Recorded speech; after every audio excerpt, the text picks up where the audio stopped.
When life throws you a curveball, how are you going to handle adversity? Welcome to the Fearless Mindset Podcast, where you're about to go on a journey as I interview security, business, and entertainment leaders on what it takes to stay fearless. I'm your host, Mark Ledlow, and enjoy today's episode. Here's the thought. Do you think the ISIS tel and the organization will reignite and support what's happening in Lebanon and what's happening with Iran as a counter action on the U.S. interest? I would say no, but I think the rhetoric has toned down because when we first started, like I said, the SecDef really kind of went out there a couple of times, and I saw that and I was like, blaring red flag, stop, stop now. He could have been that guy who did that, and it would have been him. That's the crazy part about it. I think we've kind of pulled back from that rhetoric. Nobody is out there trying to join Iran in a fight against the U.S. I can tell you, even their proxies were kind of told to stand down. So there's not an ISIS level threat there. This is something that isolated with Iran. Yeah. I mean, it seems like the whole Middle East region has like knock it off. Quit throwing your darts over here, your water balloons over here. We're getting sick of getting wet over here. Knock it off. I mean, I think the whole world's getting sick of it because it seems that way. You literally, I don't know. Not only do we have domestic issues that we are seeing that are ramifications of that, but partners are frustrated. When we deal with these big issues, it's important. We are the strongest, the toughest. The economy, our defense is second to none. That is true. I will say, when we deal with big issues, like, I don't care if it's climate change or if it's terrorism or whatever, it's better when you have a coalition. They're stronger in numbers. Because you have folks that have different levels of expertise. If I want to know what's happening in Southeast Asia, I'm going to be working with our Australian counterparts. They know so much more about that region than we do, right? If I'm going to sit there and, even small countries like Palau and Belize, they might join a coalition and people might think, oh, well, what can they offer? They're the ones that take prisoners from Gitmo when nobody else in the world will take them. Think about that, right? We talk about closing down certain bases. We talk about foreign terrorist fighters returning. We talk about prisoners at Gitmo who are kind of in limbo. We have these small countries that are like, well, we'll go ahead and take that. And that's a big symbolic win. That's huge because the Brits aren't going to do it. The French aren't going to do it. Dutch aren't going to do it, So everybody plays a role. And conducting that orchestra is really special. Now, being a pilot, you flew some high-level planes, right? I was a navigator, actually. Navigator? Got it. Okay. Yeah. My eyes weren't good enough. This is before LASIK was acceptable. It was the mid-90s, right? Okay, right. But the plane was the E-6 Mercury, and this isn't anything highly classified or anything, but like the way that nuclear deterrence works is if the whole U.S. was kind of blown up, we have submarines in the ocean and we have planes in the air. These planes can communicate to the submarines and we could always get you back, right? This is that old war of deterrence. So it's China, Russia, whatever it may be. So let's just say there was no more continental U.S. Well, subs are out there, planes are in the sky. My plane was one of the planes to talk to submarines, and we could always get you back probably tenfold, no matter how much you snuck up on us. So that was a really interesting mission because you don't grow up. I grew up reading Tom Clancy and watching that, but like I also grew up watching Top Gun, right? So you think I'm going to be doing that. I'm going to be, and I remember when I first heard about this mission, I was like, okay, and then I thought at the time, this is going to be highly technical. And, the concept was highly technical, but you get on the plane and there's like cathode ray tubes and there's like, there's nothing. This is all stuff from like, the 70s and 80s still. It was interesting. I mean, that was, again, back in the 90s. So 30 years ago, over 30 years ago, Time's which is clicking. kind of crazy to think about, you know, that time.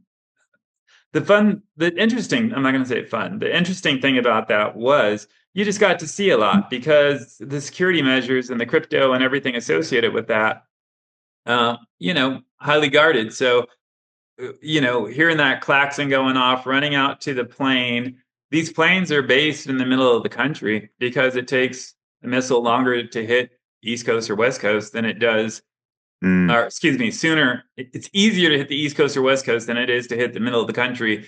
You have a couple more minutes to get in the air. And I remember you just hearing the klaxon going off, running out. You don't know if it's real or not, right? Is this a test? Is this the real thing? Are we going to see our families again? Those are kind of like part of the daily mission of it. And then the security around the planes was just, a lot tighter too. So that was a worthwhile time. I do miss the military. I think I kind of wish I would have stuck in it a little bit longer. For me, at the time, it was kind of like a buffet of life, and you go, okay, I want to eat a little bit of this, I want to try a little bit of that, and that's how it was. But when 9/11 hit, being out of the military, I was like, same thought process I had. yeah, I want to put me in, coach. Same process I am. Like, I did my time, 8 years. I'm like, okay, I'm good. Yeah. Can carry on. I mean, I remember calling my buddy. He was at Pax Naval Air Station. This is during 9/11. I called him up. I was working on Capitol Hill, and I said, right away, like, I was like, DC, New York. Like, even before DC was hit. It was like New York was hit, and I was like, DC, New York. And I said, y'all need to get in the air. And he was like, we don't have any orders yet. And I was like, literally, you're 5 minutes flight from like the Capitol, and you were all the test pilots. You're the best in the country. Get in the air. We don't have any orders yet. And I was like, if I was there, I'd be doing something. And he was like, that's why you're not in the Navy anymore. And I was like, yeah, you're probably right. It's the entrepreneur in you. Yeah. Exactly. But it's been a wild ride, and watch these young people kind of come up and hear these stories. They heard the story, they didn't live through the story. That's what's amazing. Now, their perception. Well, a lot, like, they weren't even born. No, they didn't exist.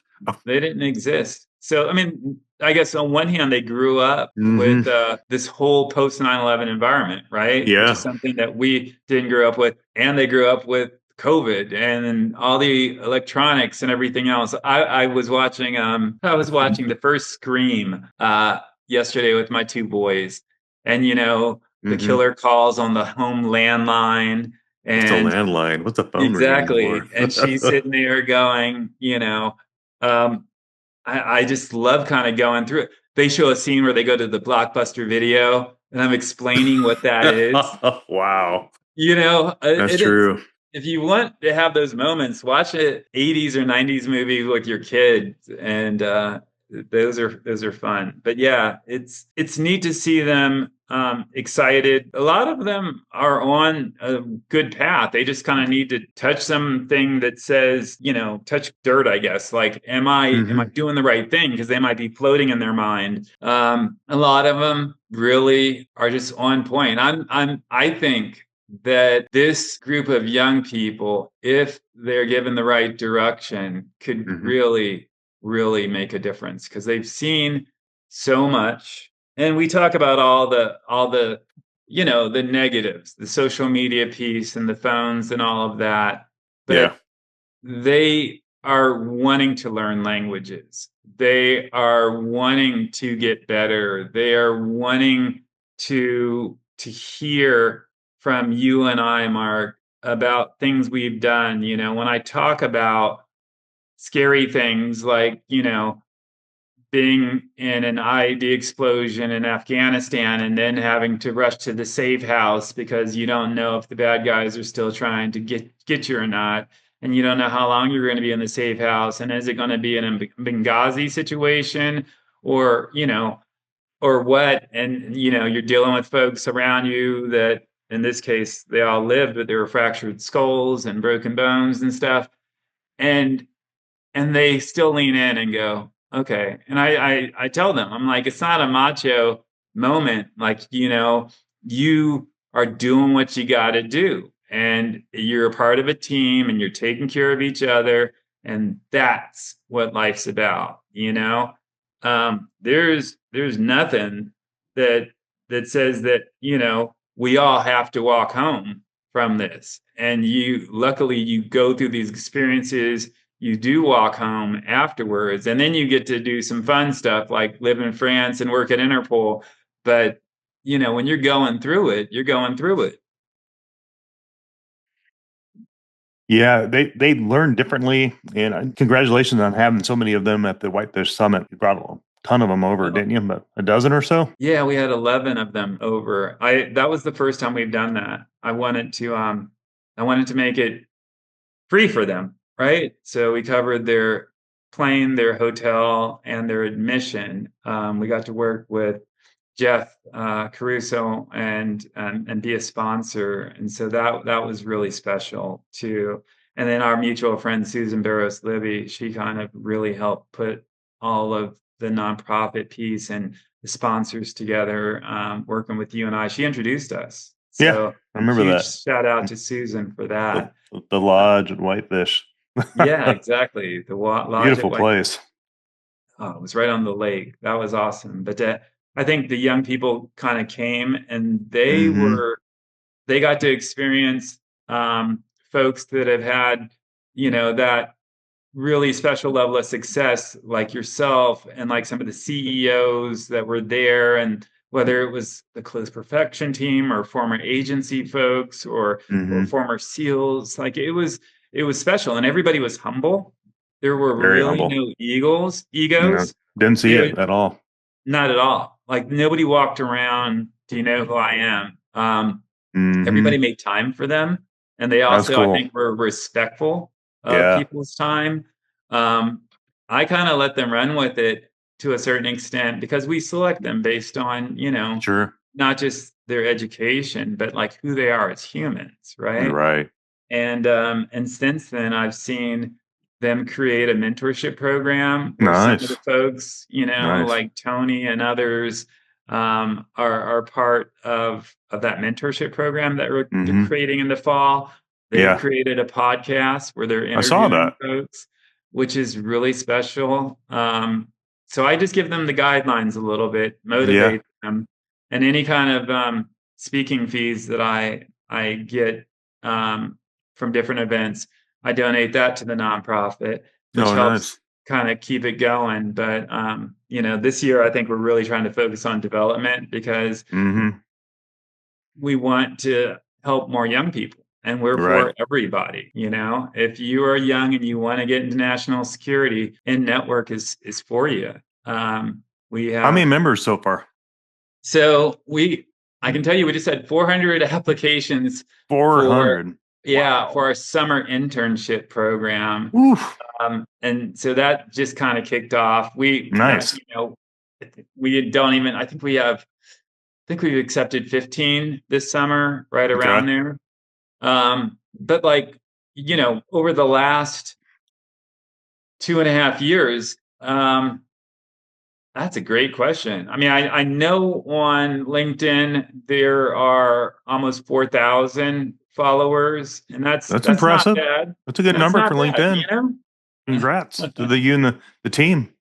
Yeah, I mean, and it's good awareness. It's all about helping them. I wrote a book that came out. Actually, didn't plan on this plug, but I wrote a book, National Security Careers. This came out in April, and it is for the young people. All proceeds go towards In-Network, and it's designed to kind of walk them through some of my practical experiences, but also my friends' experiences, and talks about associations, talks about connecting with people, talks about following your passion doesn't matter if it's cybersecurity, homeland security, if it's diplomacy or an intelligence, there's a way forward for you. Yeah, that's pretty crazy. Just to be in that environment and whitefish. I mean, I could tell their eyes are just like saucer big. They're just like, whoa. They're just like, yeah, they're a little intimidated. I mean, I was like, kind of like, I can't believe I'm in here in this room with all these Jason Bournes, and you got the males and the female Jason Bournes, case workers and stuff, doing some high level case intel stuff. I'm like, wow, it was just crazy. Like you said, there was no ego. Everybody's there to chat and hang out, and that's what I loved about the conference. There's no ego at all. It was special, and I think the environment, being at Whitefish, helped that. I'm not like, I got to wear jeans when I was sitting on a panel. That's cool. That's cool. Like, it just, the environment. Everybody's just casual, chill. The temperature, and just allows folks to connect and laugh and eat and tell stories and all of those kind of things. So, yeah. Then you go back to reality in the East Coast. Then you get back to the reality in the East Coast. What was your biggest thing you took away from Whitefish? What was the thing that made the biggest impression? For me, it was the people I met. I mean, very honestly, you and Chris and Jeremy, and I mean, the list goes on. Rodney, if you're in the DC area, we've had lunch, we connect, we text. Oh, nice. It really was something that, I think a typical me person would have gotten a lot out of it, but none of us went into it like that. We just, I texted Rodney the other day, and I asked for something, and his answer is Dexter with exclamation point. And, like, there's a genuinely excited kind of, these are good humans. Let's keep doing what we're doing. And Rodney could be like, I was the executive producer on this program, and I briefed Tenet, and I worked with him, and everybody knows. He's not like that. He's not at all. He's just a good guy. He's doing some important work and making great connections. And so are you, man. So that to me was the best. What was your favorite part? Probably reigniting, not reigniting, but just seeing Chris Coleman and Mike Trott, who I worked with in the past in LA on some projects and stuff, and just kind of, just sewed in those relationships, just kind of supporting Mike and Four Branches Bourbon with him and his wife Cheryl, and meeting Susan and getting connected with you, and probably just making new relationships and just maintain the relationships I had with Chris and Mike, and I'm like, whoa, just feel like fish out of water in that room, learning, just hearing some of the baddest people have done some high level stuff out there, and going, whoa, I'm not even CIA, and here I am this conference I sponsored. They're like, what the heck? I felt like that kid trying to make the varsity football team, and just sitting on the bench listening to all these gurus up there talking on the panel. Like, wow. I think the first day was like stimulation overload, and then like the second day I was kind of mentally wiped out, and third day I'm like, okay, I'm chilling now. And then, just meeting my first Delta, I'm not going to say who it was, but out of confidentiality, Delta guy, I just looked at him like, oh, he's Delta. So I went up to his hand like, hey, you have an interesting look about you. I'm Mark Ledlow. He goes, oh, I'm so-and-so. I'm like, let me guess. Delta? He goes, yep. I'm like, okay, thanks for your service, sir. He goes, hey, man, it's all about country and freedom. I'm like, they just have a different aura about them. And I looked at him, and he had that million miles death stare. Like, he's seen some stuff. You just tell by that look of intensity. I'm like, whoa. And then had Kyle Sweet on yesterday, and he goes, oh yeah, that's so and so. Yeah, he's got X amount of kills on his list. I'm like, no kidding. I wouldn't doubt that. Yep. And but it's just, they're there for servant leadership, servant heart. They're there about serving the country. country interest around the globe is what they do. But yeah, I was tripped out. Like I felt like a little kid in Disneyland meeting these cool like characters from a movie, But we actually had some actors in that conference that actually did some stuff in Hollywood. PJ was there, right? Yeah. Well, yeah. So RJ, it was RJ, right? RJ, sorry. Yeah, RJ. Yeah. No, but like it was great to see their clips, where they're jumping out of airplanes on trains and doing that. But these are also real special forces guys who have done this in real life too. So they're doing halo jumps, and I you mentioned Mike Trott. I loved like him and RJ and the Four Branches team. That was really special. I got to do an interview. Yeah, I got to do an interview with Daryl Blocker, and we were in my room in front of the fireplace, and we had a bottle of Four Branches bourbon, and we were just kind of sipping to remember as we talked about, careers and young people and his experiences. That was real special. And then all the folks who took time to kind of meet and have lunch or dinner or, I mean, even jobs are offered, to these young people from these CEOs based on what they saw and how impressed they are. I'm getting on the airplane, flying out, and of course I'm in economy, but like I look in the front row, there are a bunch of CEOs who are former, special ops guys, and they're just kind of like, Dex, let's talk about your young people. And I'm in the back getting text messages from them, and they're like, hey, we're hiring for this. One of those consequences that are unintended, but it's great, right? Yeah, right. That's awesome. That's what it's about. Open those doors, make those relationships, and you don't even have to try that hard. And I think where people go wrong in our industry, they're all about going to a conference and getting a transaction, getting a car and getting a deal.